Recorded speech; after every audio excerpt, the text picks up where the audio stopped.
Bonsoir chers élèves, je suis très heureux d'avoir partagé avec vous ce moment de bonheur et je vous remercie de votre chaleureuse présence.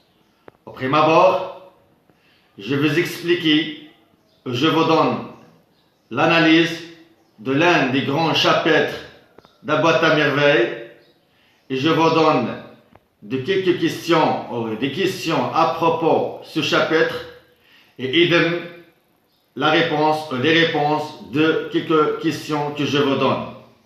À propos de la boîte à merveilles. La boîte à merveilles est un roman autobiographique de l'écrivain marocain Ahmed Safraoui, paru en 1954.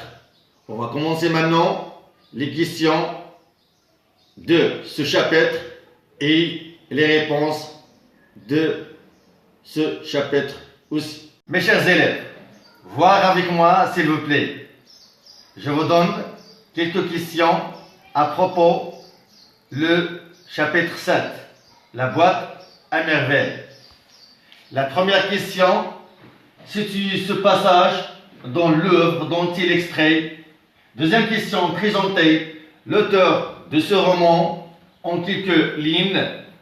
Quel est le type de vocalisation le narrateur utilise-t-il dans le texte? Justifie votre réponse. Quatrième question, relever des passages, des indices, d'énonciation. La dernière question, relever une hyperbole. Ce sont des questions et je vous donne des réponses. Voir avec moi, s'il vous plaît.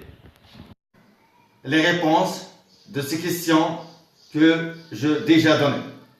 Voir avec moi, s'il vous plaît. Pour la première question, voir la réponse. Ce texte est extrait de la boîte à merveilles, premier roman marocain écrit en langue française, paru en 1954.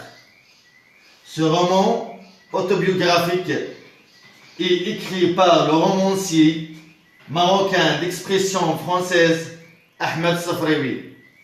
Il relate les souvenirs, on trouve celui de l'Ashura, fête musulmane, et ses préparatifs ici.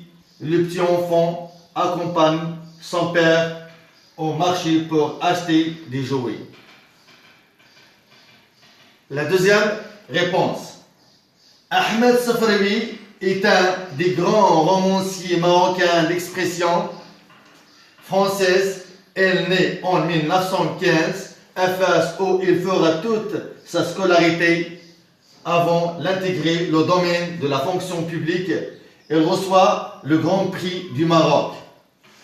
Il publie plusieurs œuvres dont Le Chapelet d'ombre, Le Jardin des Sortilèges. Il meurt en 2004, laissant derrière lui une œuvre très riche, bien que mal connue au Maroc. Question 3. La focalisation. Voir la réponse.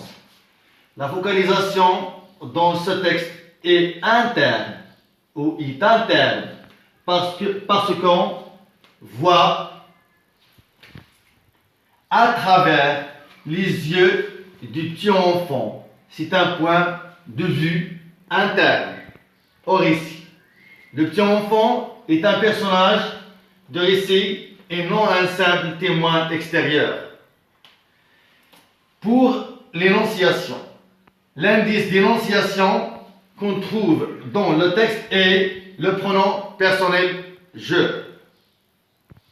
L'hyperbole contenue dans le passage est un peuple de femmes, voire l'hyperbole, ce qu'on appelle exagération.